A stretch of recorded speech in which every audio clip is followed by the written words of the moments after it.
Un saludo muy afectuoso para cada uno de los integrantes del seminario Páginas de Freud.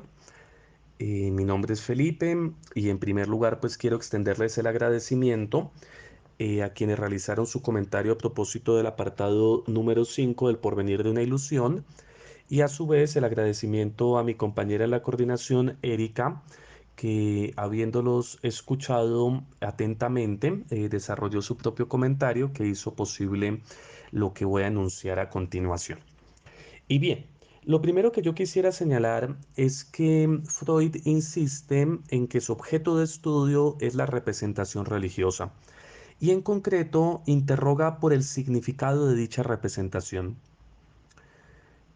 Freud sostiene, a propósito del significado de la representación religiosa, que este fenómeno se caracteriza por ofrecer una respuesta a las preguntas más hirientes del ser humano, a las preguntas que de alguna manera son fundamentales en su mundo interior y en su mundo exterior.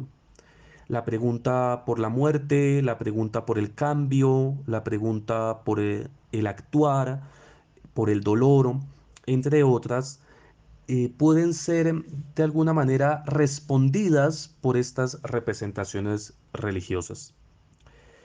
Y señala una segunda característica y es que se exige por parte de la representación religiosa la creencia en su contenido.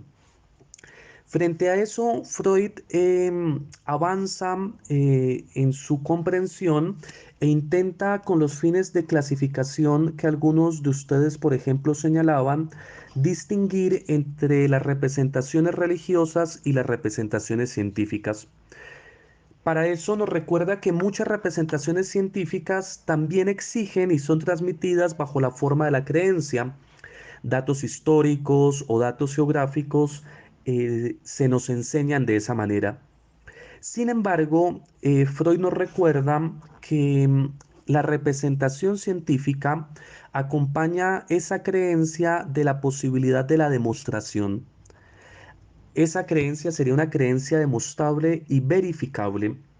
Y se podría añadir, siguiendo a Zuleta, que esas creencias además pueden ser objeto de revisión, de refutación por las herramientas de la razón. Y a su vez que dejan preguntas abiertas y suponen el reconocimiento de la ignorancia en la mayoría de los casos frente a los grandes enigmas del mundo interior, del universo interior y del universo exterior. Mientras que la representación religiosa se caracteriza por una exigencia de creencia sin que haya un proceso claro de fundamentación racional. Y a pesar de que se arguyen diferentes argumentos a favor de la representación religiosa, cada uno de ellos puede ser fácilmente refutado. En primer lugar, por ejemplo, Freud analiza la creencia que tenían ya nuestros antepasados. En ese sentido, Freud sostiene que en muchos de los casos la representación religiosa quiere encontrar su fundamento en el hecho de que ha sido creída antes por nuestros antepasados. Frente a eso habría que señalar que se supone entonces dar fuerza de verdad a la tradición, lo cual sabemos es erróneo, pues frente a la tradición no podemos hacer otra cosa que posicionarnos mediante el ejercicio de la propia razón para determinar qué de ella es posible sostener y qué de ella es posible criticar y señalar como erróneo o falso. En estos casos sucede algo que también es fundamental y es que también en relación con ese posicionamiento en torno a los elementos de la tradición, habría que señalar que es posible volver sobre ella, por ejemplo, intentando estudiar con herramientas como la de la antropología, por qué, o la etnología, por qué emergen dichas creencias religiosas en determinados momentos históricos y culturales. En segundo lugar, Freud nos recuerda que también se suele sostener que la representación religiosa encontraría su fundamento en pruebas transmitidas, testimonios, encontraría su fundamento en manifestaciones como la revelación divina. Y en ese sentido nos recuerda Freud que hay un problema y es que todas esas pruebas son dudosas. Todas esas pruebas pueden ser objeto de la crítica racional y ante su dificultad para ser fehacientes en la demostración no podrían sostener la representación religiosa. En tercer lugar, Freud señala un elemento bastante complejo y es que frente a la representación religiosa se suele señalar la imposibilidad de cuestionar su verdad. Se trataría de verdades reveladas, de verdades de fe, de dogmas que no pueden ser objeto de el razonamiento y que en ese sentido la razón no sería la herramienta para evaluarlas. Esto además es bastante peligroso en sus efectos, pues como lo señalaba alguno de ustedes, llevó a sostener diferentes actos, crímenes sostenidos en estas manifestaciones dogmáticas. Y en cuarto lugar, uno podría añadir una más, y son todos los argumentos, los intentos por aducir explicaciones lógicas que ya han sido criticados y rebatidos en los mismos términos de la crítica inmanente de la razón. Nos encontramos allí como las vías para el conocimiento de Dios de Aquino, el argumento ontológico a favor de la existencia de Dios, los argumentos del Leibniz, entre otros. Y en esta situación entonces nos encontramos con una situación, con un hecho ambiguo, y es que frente a estos elementos fundamentales para la constitución de la cultura, frente a esas respuestas, no es posible aducir una demostración de orden lógico. En otros términos, la representación religiosa carecería de fundamento.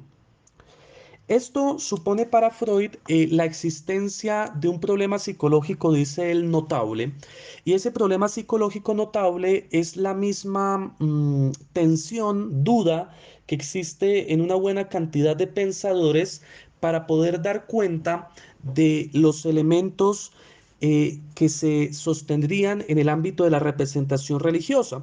Nos encontramos desde los más antiguos, nos recuerda Freud, con este tipo de decisión. Por ejemplo, en Genófanes, que por un lado criticaba la religión homérica, pero por el otro lado daba lugar a una idea de representación y de divinidad que intentaba justificar racionalmente.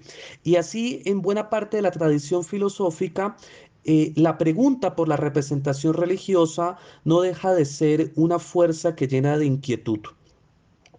Ahora, em, dicho pregunta o dicho intento por demostrar lo que la representación religiosa tiene por contenido, se extiende, dice Freud, a otras manifestaciones como las del espiritismo, que no logra demostrar nada y que en nuestra época aún tiene lugar, o también podríamos decir a propósito de la contemporaneidad, algunas de esas manifestaciones que pretendiendo ser científicas intentan dar algún, digamos, fundamento a la creencia religiosa, a la representación religiosa sin éxito alguno.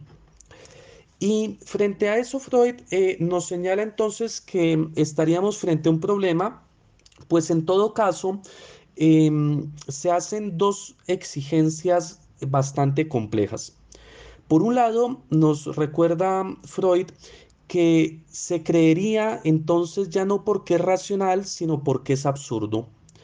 Y frente a eso, uno podría hacer la referencia al pensamiento de Kierkegaard, que sostenía entonces que para alcanzar el contenido de la divinidad, para alcanzar de alguna manera el estadio religioso, era preciso realizar un salto más allá de nuestra conciencia ética, un salto más allá de la racionalidad que nos permitiera atender a la representación religiosa. Cosa bastante compleja porque impediría entonces en todo caso someter esta creencia a el uso y a, digamos, a la propia razón.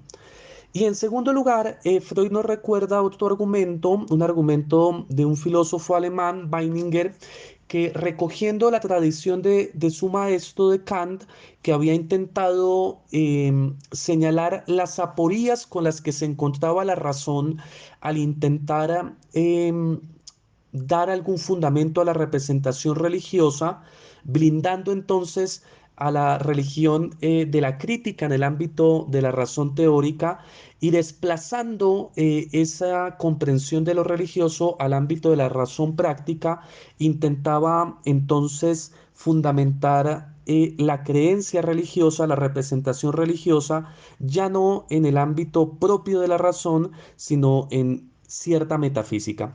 Y Weininger, de alguna manera, también desde esa tradición de la filosofía práctica, recoge esa idea y sostiene de alguna manera que en su filosofía del cómo sí hay que partir de la necesidad de la ilusión religiosa.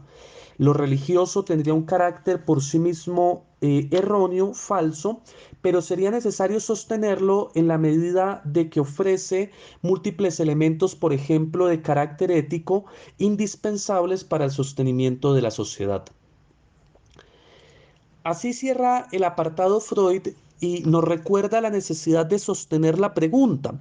Si no es en la razón donde encuentra fundamento la representación religiosa, ¿en dónde encuentra su fundamento?